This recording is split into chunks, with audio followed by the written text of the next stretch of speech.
네, 금요 예배에 온라인으로 지금 참석하신 모든 분을 예수 그리스도 이름으로 축복하고 또 환영합니다. 제가 기도하겠습니다. 하나님 감사드립니다. 이 시간 우리가 온라인으로 예배를 드리지만 영적으로 우리가 시공간을 초월하는 시간이 되게 하여 주시고, 이 시간 우리가 각자의 현장에서 우리가 서로 떨어져 있지만 그러나 영적으로 정말 원네스 되는 시간이 되게 하여 주시옵소서.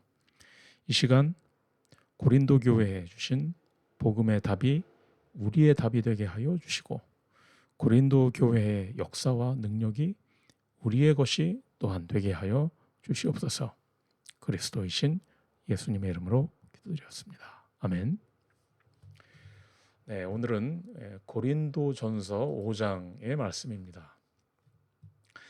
여러분이 미리 읽으셨을 줄 믿고 저는 7절만 읽겠습니다. 너희는 누룩 없는 자인데 새 덩어리가 되기 위하여 묵은 누룩을 내버리라. 우리의 유월절 양 곧 그리스도께서 희생되셨느니라. 아멘. 예, 계속 지금 고린도 전서를 통해서 고린도 교회의 문제들을 우리가 보고 있습니다. 참 문제가 많았죠. 예, 음식에 대한 문제, 또 파벌, 교회 안에서의 분쟁, 그거에 대한 문제, 또 앞으로는 또 은사에 대한 문제로 인해서 또 고린도 교회가 또 많이 시끄러웠습니다. 또 교회 안에 어떤 질서, 어떤 권위, 이런 문제. 오늘 문제는 또 그거 말고 또 다른 문제가 있었는데, 아주 심각한 문제가 있었는데, 그게 뭐였냐면 윤리적인 문제입니다. 윤리적인 문제가 또 심각합니다. 아니, 고린도 교회는 왜 이렇게 문제가 많을까? 왜 그럴까? 여러분, 다른 게 아닙니다. 서론으로 첫 번째 서론.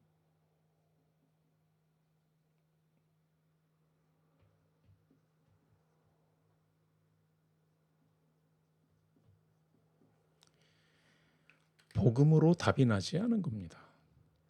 복음으로 답이 나지 않으면 자꾸 다른 걸 붙잡아야 됩니다. 자꾸 다른 걸 붙잡는 중에 제일 많이 붙잡는 게 뭐냐면 자기 생각입니다.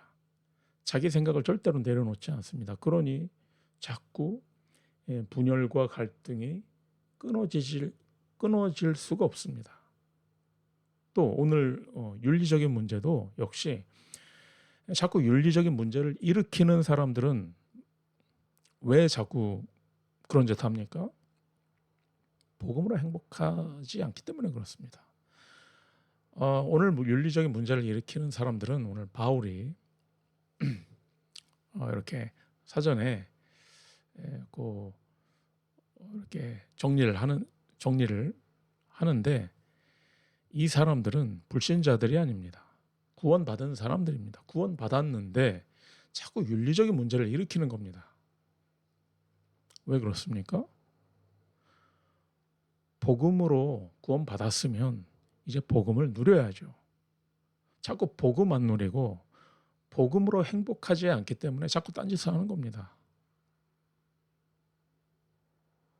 또 반면에 이 윤리적인 문제에 대해서 율법적으로 이렇게 정죄를 하는 사람들의 문제는 또 뭐냐? 그 사람들도 역시 복음으로 답이 안 난 겁니다. 복음으로 답이 안 났기 때문에 복음으로 답을 주지를 못하고 복음으로 살리지를 못하고 자꾸 죽이려는 것밖에. 여러분, 잘못된 사람 잘못됐다라고 하는 건 누가 못하겠습니까? 누가 봐도 문제 일으키는 사람을, 저 사람 문제 있다, 왜 저러면 안 되는지 문제를 얘기하는 거는 그건 누군들 못하겠습니까? 그건 아무나 합니다. 그러나 복음 가진 사람은 뭔가 달라야죠. 그 뒷부분에 이제 본론에서 제가 좀 더 말씀을 이 부분에 대해서 나누도록 하겠습니다. 자, 왜 그렇게 고린도 교회 문제가 많을까? 또 우리도 마찬가지입니다. 우리 교회 지금 뭐 문제가 많지 않은 게 아니라 문제가 없지만, 그러나 우리 교회도 앞으로 어떤 문제가 생긴다면 여러분 다른 데서 문제를 찾으면 안 됩니다. 첫 번째, 지금 복음으로 답이 안 났구나. 저 사람 복음으로 답이 안 났구나라고 손가락질하기 전에 먼저 내가 복음으로 답이 났는가 이것부터 확인을 해야 되는 겁니다. 그리고 두 번째는요. 왜 복음 가진 교회 문제가 이렇게 자꾸 생기느냐?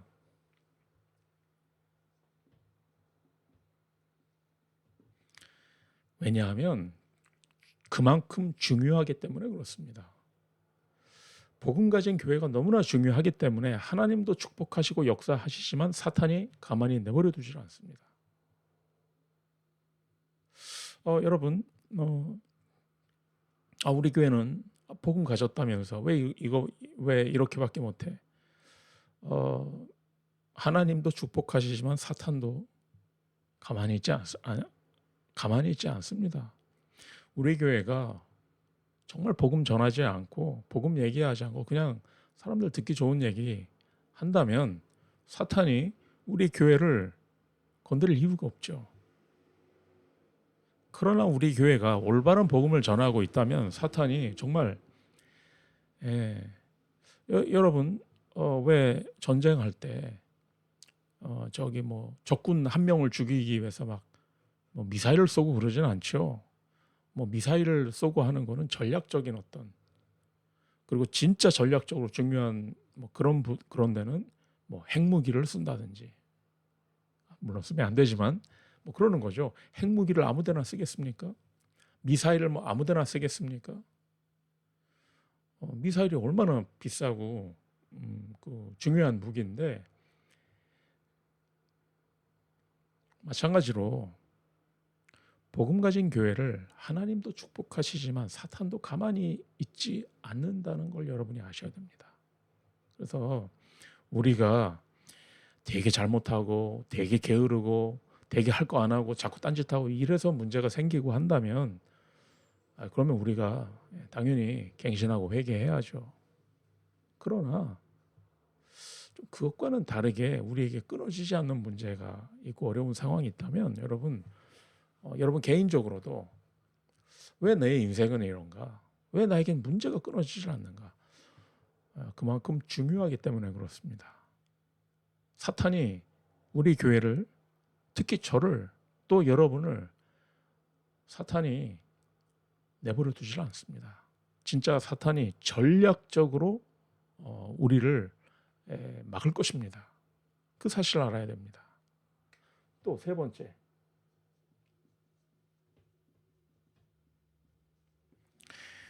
교회는 물론 교회에 좋은 사람, 정말 준비된 제자들, 정말 헌신적인 사람들, 정말 사회적으로 능력이 있고 도덕적으로는 깨끗하고 뭐 이런 사람들이 교회에 온다면 얼마나 좋겠습니까마는, 교회는 문제 가진 사람들이, 다양한 사람들이 올 수밖에 없습니다. 그 중에는 죄인들도 포함되는 겁니다. 그래서 여러분, 제가 자주 드리는 말씀이지만 이 교회는 왜 이래 라고 할 게 아니라 교회가 문제가 아니라 문제 가진 사람들이 교회로 오는 겁니다. 물론 문제가 있는 교회도 있겠죠. 다락방의 문제가 아니고 문제를 가진 사람들이 다락방으로 온 겁니다. 그건 좀 우리가 구분해서 생각을 해야 됩니다. 제가 이걸 구분하지 않으면, 그러면 정말 교회의 축복, 이 다락방의 축복을 뭐라고 해야 될까요? 그냥 도매급으로 다 그냥 우리가 놓칠 수가 있기 때문에 그렇습니다. 문제는 문제고 복음은 복음이고 여러분 그걸 잘 분별하셔야 됩니다. 그래서 오늘 본론에 오늘 바울이 굉장히 강하게 책망을 합니다. 그러면서 이렇게 죄를 저지르는 사람들과는 관계를 하지 마라. 관계를 끊어라. 근데 여러분 여기에서 잘 아셔야 되는 게 불신자들 얘기가 아닙니다. 불신자들은 하나님이 심판하실 것이다.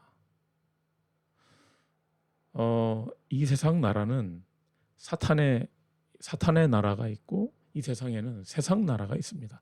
사탄의 나라, 세상 나라는 그들만의 룰이 있습니다. 우리가 그거에 막 쓸데없이 괴로워하고 뭐 이럴 필요 없습니다. 뭐 얼마 전에는 어떤 그 유튜브에 보니까 뭐 어느 교회인지 모르겠습니다. 뭐 이게 영어 악센트를 보니까 미국인 것 같은데 교회인데 좀 어떤 이게 여자분이 목사님인지 아니면 성도인지 뭐 중직자인지 모르겠는데 이제 예배를 인도하는데 이렇게 기도를 하더라고요. 다 같이 이렇게 우리가 사도신경 이렇게 하듯이 다 같이 이렇게 하는데 뭐라고 하더라? 뭐 하나님 아버지가 아니고 뭐 양성을 가진 하나님 뭐 이러면서 뭐라고 하더라? 완전 이상하게 하던데 뭐 하나님이란 표현을 안 하고 뭐 또 아버지란 표현도 안 하고 뭔가 하여튼 정말 정말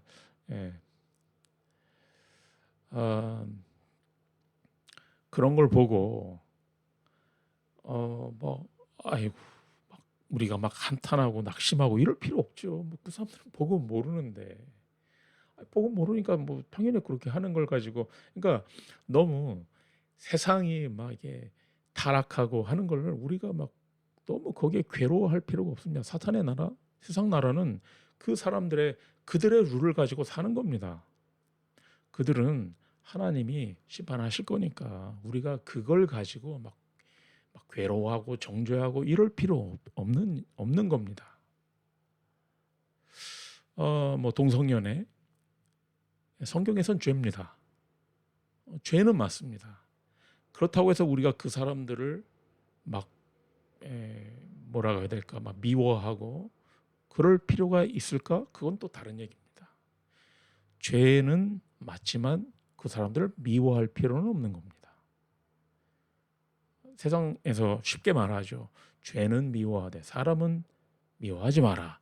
쉽게 하는 말이지만 흔하게 하는 말이지만 사실 그게 맞습니다.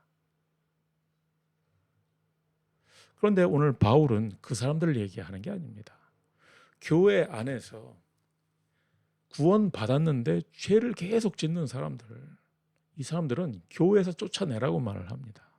자, 이 부분을 우리는 어떻게 적용할 것인가?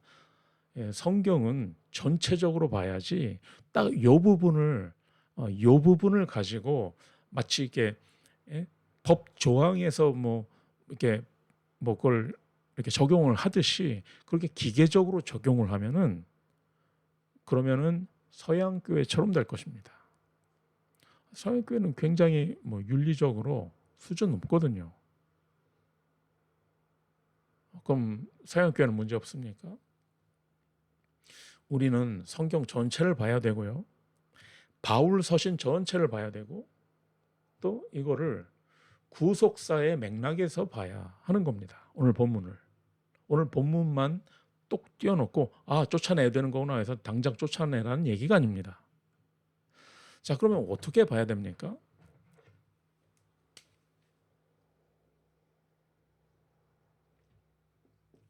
본론에서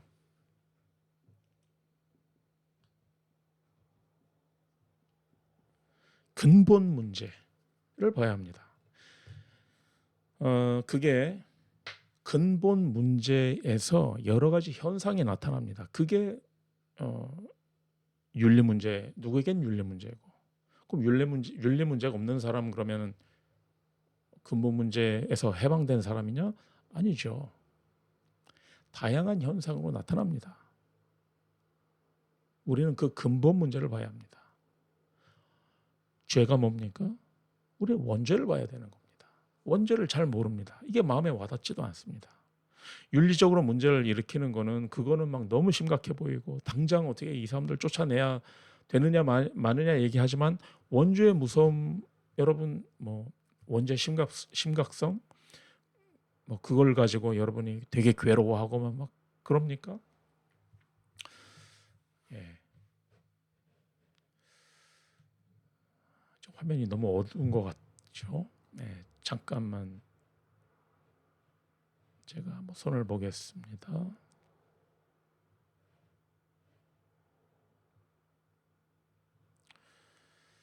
어떻게 해야 되는가?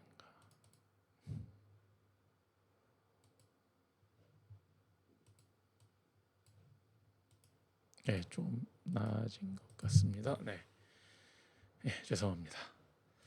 예, 원죄는 잘 모릅니다. 그리고 교회에서도 잘 말을 하지 않습니다. 왜냐하면 완전히 뭐 복음을 모르면 뜬구름 잡는 얘기거든요.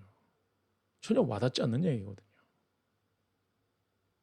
원죄를 모르고 자꾸 자범죄를 얘기를 하면 그러면 그리스도의 필연성이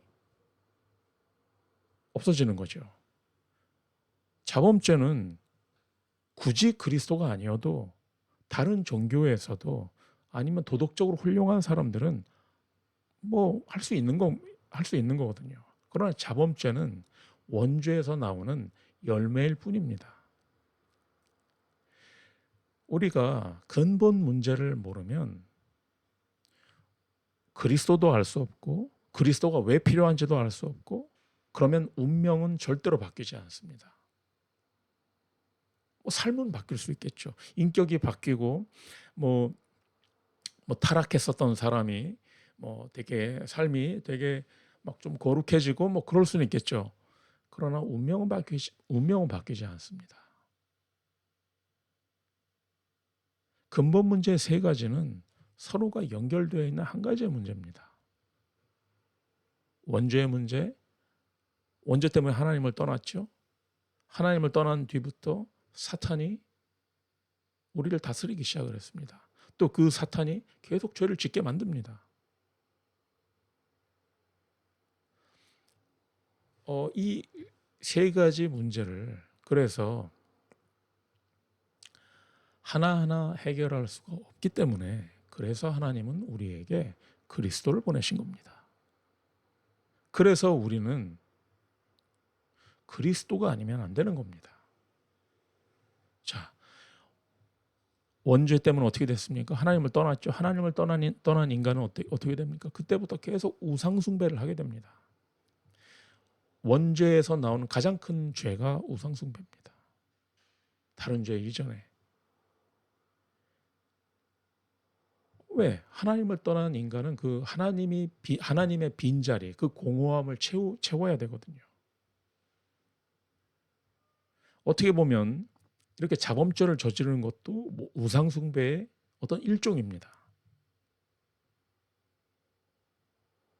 어떤 쾌락, 뭐 어떤 뭐 행복, 뭐가 됐든지 간에 뭐 그게 뭐 어떤 성적인 타락도 그렇고 그거 자체가 하나의 우상이 돼버린 거죠.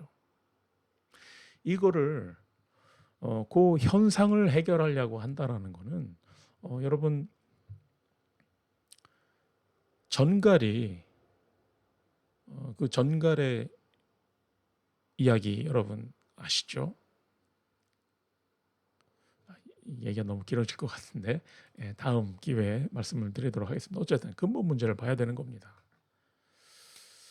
그래서 사회 문제, 윤리 문제 이거는 근본 문제를 모르는 사람은 결국은 해결할 수 없습니다. 또 우리가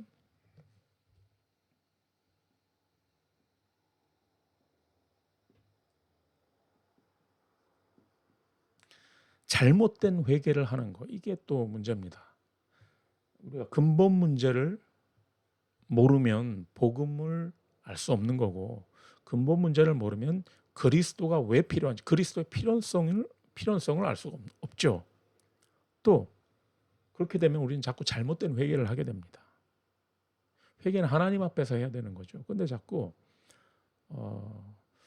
아니 하나님이 용서를 해주시도 않았는데 예전에 그 영화 미션이라는 영화 여러분 옛날 영화인데 거기서 그 로버트 드니로가 그 주인공인데 이제 그 예수의 그 선교사들 얘기죠. 카톨릭 그 예수의 선교사. 근데 이 로버트 드니로가 굉장히 이제 노예 사냥 해가지고 이제 원주민들을 잡아서 사냥해서 노예로 팔고 이러는 아주 뭐 이제 그런 사람이었는데 이 사람이 이제 동생을 죽였어요. 자기 동생을 죽이고 그에 대한 죄책감에 시달리다가 이제는 회개를 하는 건데 이 사람이 자기가 그 예전에 그 노예 사냥을 할 때 그 입었었던 그 도구들과 갑옷들을 짊어지고 다닙니다. 그럼 그 짊어지고 그 이제 원주민 선교를 하러 가는데 엄청나게 높은 폭포가 있는 그 벼랑을 올라가야 되거든요. 그게 맨몸으로 가기도 지금 힘든 상황인데 이 사람은 그걸 짊어지고 가는 겁니다. 막 진짜 죽을 고생을 하면서 가는 거죠. 정말 위험하고. 그래서 그리고 올라가고 나서 가만히 있어봐. 그분 잘 기억이 안 나네요. 그걸 이렇게 끊어버리던가 짊어지고 다니는 그걸 끊어버리던가 어쨌든 뭐 놔버리던가 어쨌든 그때 막 이제 그 로버트 드니로의 특유의 그 연기 웃는 건지 우는 건지 모르는 그 특이한 표정으로 이제 죄 문제가 해결됐다는 거죠. 그거 참 감동적인 장면인데 굉장히 위험한 생각이죠. 회개는 그렇게 해서 할 수 있는 게 아닙니다. 회개는 하나님 앞에서 해야 되는 거지. 내가 내 방식으로 사람들 앞에서 인정받았다고 해서 그 회개되는 거 아닙니다. 근데 사람들이 이거를 너무 우습게 생각을 하죠.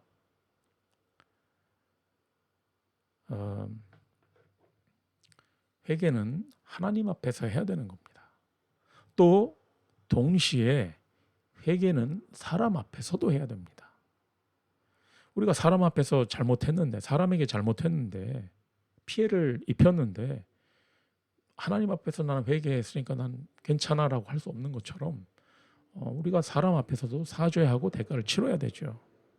그렇게 해야 됩니다. 자, 그리고 잘못된 회개뿐만 아니라 잘못된 정죄를 합니다. 미움과 증오. 그러니까 마음이 미워요. 저 사람이 미워. 증오스러워.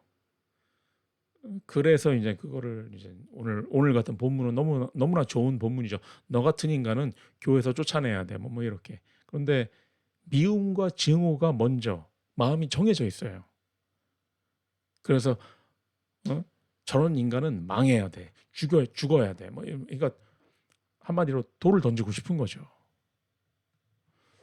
또 반면에 무조건 괜찮다. 뭐 이런 죄를 저질러도 되고 저런 죄를 저질러도 되고. 아니 바울이 오죽했으면 이런 사람들 교회에서 쫓아내라고 했겠습니까?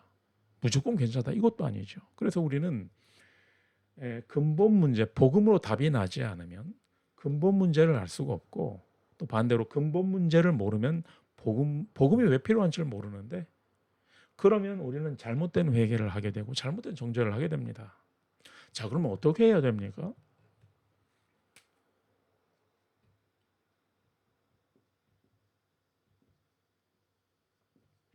이거는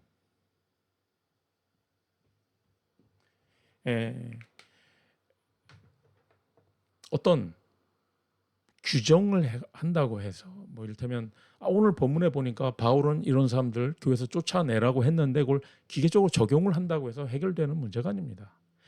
타락한 삶, 죄 분명히 문제입니다. 그러나 그거를 윤리를 강조한다고 해서 윤리 문제가 해결되는 게 아닙니다. 규정을 뭐 강화한다고 해서 해결되는 게 아닙니다. 오늘 중요한 본문에서 저는 답을 찾았는데요. 바로 누룩이라는 단어입니다. 복음으로 답이 난 사람은 마치 누룩과 같은 사람입니다. 오늘 타락한 삶은 문제입니다. 그러나 또 윤리를 강조하고 율법을 율법으로 돌아가는 것도 그것도 문제입니다. 둘 다 죄송합니다. 둘 다 묵은 누룩입니다. 옛날 거 묵은 누룩. 오늘 바울은 그 묵은 누룩을 내버리라고 하면 너네는 새 누룩이다. 그게 방법입니다. 복음으로 답이 난 사람. 어떤 방법이나 어떤 규정이 아니라 복음으로 답이 난 사람. 이 고린도 교회는 브리스가 부부라는 사람들이 있었습니다. 이 사람들이 고린도 교회를 살리고 바울을 살리고 로마 복음화까지 갔습니다. 복음으로 답이 난 사람은 예수님을 닮아가는 삶을 살게 되고 예수님을 닮은 사역을 하게 됩니다. 왕, 선지자, 제사장. 예수님을 대체한다는 얘기가 아니고 닮은 사역. 복음의 능력으로 용서할 수 있는 힘이 있는 사람. 이런 사람은 사람을 살릴 뿐만이 아니라 시대를 바꿉니다. 그게 복음의 능력입니다. 종이었던 노예였던 오네시모가 죄를 저지르고 도망갔는데 그 오네시모를 받아들인 빌레몬. 그래서 어떻게 됐습니까? 그 오네시모는 골로새 교회 감독으로 서게 됐습니다.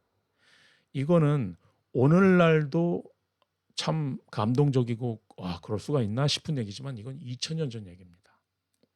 그때는 신분의 어떤 그 구분이 얼마나 엄격했겠습니까? 그게 복음의 능력입니다. 스데반은 돌에 맞아 죽으면서 이를 갈면서 죽은 게 아니고 저들의 죄를 용서해 달라고 하면서 죽었습니다. 그걸 본 바울이 어떤 마음이 들었겠습니까? 바울은 분명히 평생 율법만 알았다가 스데반의 설교를 통해 은혜를 받았을지는 잘 모르겠지만 스데반의 죽는 그 모습이 바울에게 분명히 영향을 끼쳤을 것입니다. 복음으로 답이 난 사람. 이 사람들은 용서할 수 있는 능력을 가지게 됩니다. 용서는 착하다고 할 수 있는 게 아닙니다. 능력이 있어야 하는 거죠. 힘이 없는데 용서할 수 있는 힘이 없는데 괜히 용서하려고 했다가는요. 엄청난 내상만 입습니다. 착하다고 되는 것도 아니고 마음이 그렇다고 되는 게 아닙니다. 정말 복음으로 답이 난 사람 누룩처럼. 그러면 어떻게 되느냐?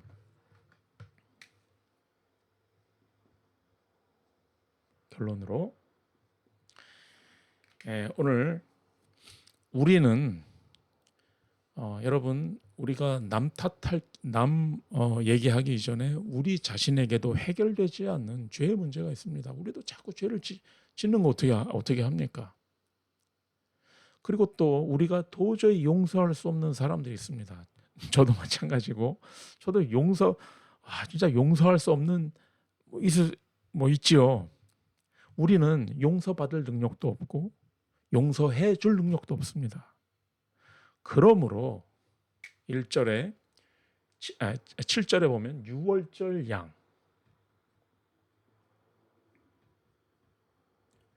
그리스도 곧 그리스도께서 희생되셨느니라.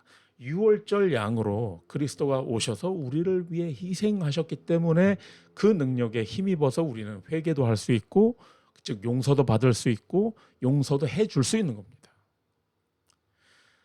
여러분 정말 복음 깨달았다는 거는 우리가 그리스도가 나를 정말 억만 죄악에서 나를 건지셨다는 얘기인데 그런데 예수님도 비유로 말씀하셨잖아요. 엄청난 빚을 탕감을 받았는데 나한테 요만큼 빚진 사람 가가지고 막 안 내놓으면 죽인다 막 이런다는 얘기가 그게 뭡니까? 은혜를 모른다는 얘기죠. 유월절 양 그리스도께서 희생되셨느니라.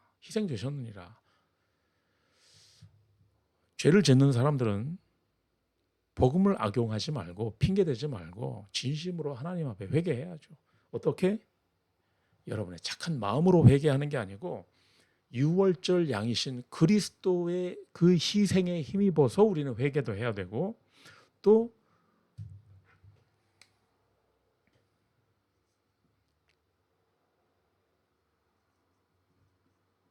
용서도 해야 되는 겁니다. 용서는 뭐냐면 그냥 인간적으로 뭐 이렇게 하는 그런 용서가 아니고 하나님께로 돌아올 수 있도록 도와주는 것이 진정한 용서입니다. 복음을 안다면 영혼을 사랑하는 마음으로 아까 말씀드린 것처럼 막 증오하는 마음으로 보면 율법밖에 보이지 않습니다. 그러면 보이는 거는 돌밖에 안 보입니다. 돌을 던져서 죽여야 되는 거니까. 그러면 서로 죽는 겁니다. 저 사람이 살아야 나도 사는 거거든요. 우리가 생명을 살릴 때 내 생명이 살아나는 건데, 그러려면 우리는 그냥 착한 마음으로 용서하는 그 정도가 아닙니다. 저도 사람이 원래 타고나길 착한 사람이고, 그래서 저에게 죄 지은 사람 정말 많이 용서하고 또 용서하려고 노력했습니다만, 여러분 비웃는 거 아니죠? 비웃는 마음이 있으시다면 회개하셔야 됩니다. 저 정말 많이 용서했거든요. 그런데 그게 내 마음속에 아까도 말씀드린 것처럼 어떤 내상으로 남습니다. 그래서 제가 작년 말쯤에 깨달은 게 선의로 사람을 살릴 수는 없는 거구나. 이걸 깨달았습니다. 그냥 착한 마음으로, 착한 마음은 좋은 건데 착한 마음으로 이게 복음을 대체할 수는 없는 겁니다. 용서라는 것은 하나님께 그 사람이 돌아올 수 있도록 도와주는 게 용서입니다. 그래서 여러분이 정말 복음을 안다면, 복음의 답이 났다면 영혼을 사랑하는 마음으로 진심으로 위해서 기도하고 도와야 됩니다. 그리고 세 번째,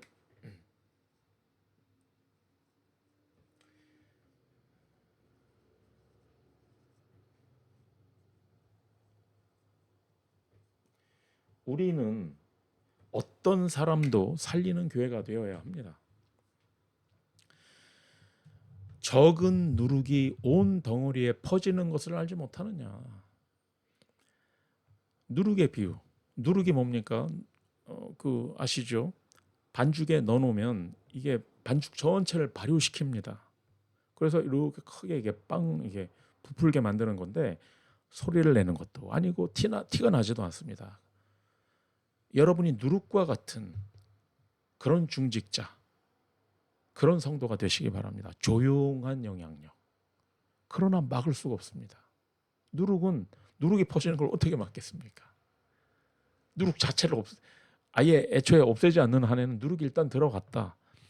막을 수가 없는 겁니다. 전체 퍼지는 겁니다. 조용한 영향력. 그러니까 이거는 막 교회의 어떤 규정을 강화한다고 해서 뭐 그렇게 되는 것도 아니고요. 또 생명운동이 일어나야 되기 때문에 다 그냥 괜찮다라고 할 수도 없는 거고, 이거는 교회의 어떤 영적 힘과 분위기가 죄가 발붙일 수 없도록 생명이 살아나고, 그리고 정말 죄를 왜 짓겠습니까? 죄를 짓는 사람들이 정말 생명이 살아나야 고쳐지는 건데, 또 그 사람들이 복음으로 행복하고 복음으로 정말 기쁘고 또 그 사람들이 또 다른 생명들을 살리고 정말 이래서 행복하다면 굳이 죄를 짓지 않죠. 그래서 우리 교회는 어떤 사람도 살리는 교회가 되어야 하는 겁니다. 그러려면 여러분이 정말 누룩처럼 조용한 영향력, 복음으로 담난 소리 없이 보이지 않게 그러나 아무도 막을 수 없는 그런 힘. 그래서 우리가 모든 민족 그리고 병든 자를 치유하고 또 렘넌트를 서밋으로 만드는 그런 교회로 오늘 여러분이 중요한 복음으로 중요한 문제에 대한 답을 냈고 또 앞으로 우리가 어떻게 사람들을 살려야 되고 또 어떤 교회를 만들어야 하는지 여러분 중요한 답을 또 언약으로 잡으셨을 줄 믿습니다. 기도하겠습니다. 하나님 감사드립니다. 전 세계가 분열과 분쟁 속에 있습니다. 교회도 분열과 분쟁과 또 한편에선 타락과 또 한편에선 정죄가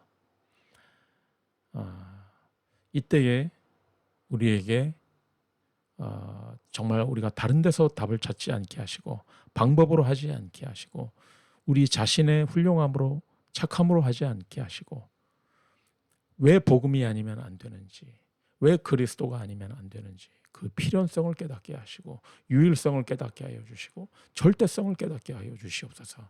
그래서 그 복음으로 결론 내고 답을 내고 그리고 그 복음만을 누리고 복음만을 전하고 복음만을 붙잡고 또 복음으로 행복한 전도자들로 가득한 우리 교회가 되게 하여 주시옵소서. 이제는 모든 문제 해결자이신 예수 그리스도의 은혜와 하나님의 크신 사랑하심과 성령의 내주인도 역사 충만케 하심이 이제 복음으로 모든 민족과 그리고 모든 민족을 살리고 병든 자들을 치유하고 또 렘넌트들을 서밋으로 세우게 될 이 자리에 모인 모든 전도자들에게 지금부터 영원토록 항상 함께 계실지어다.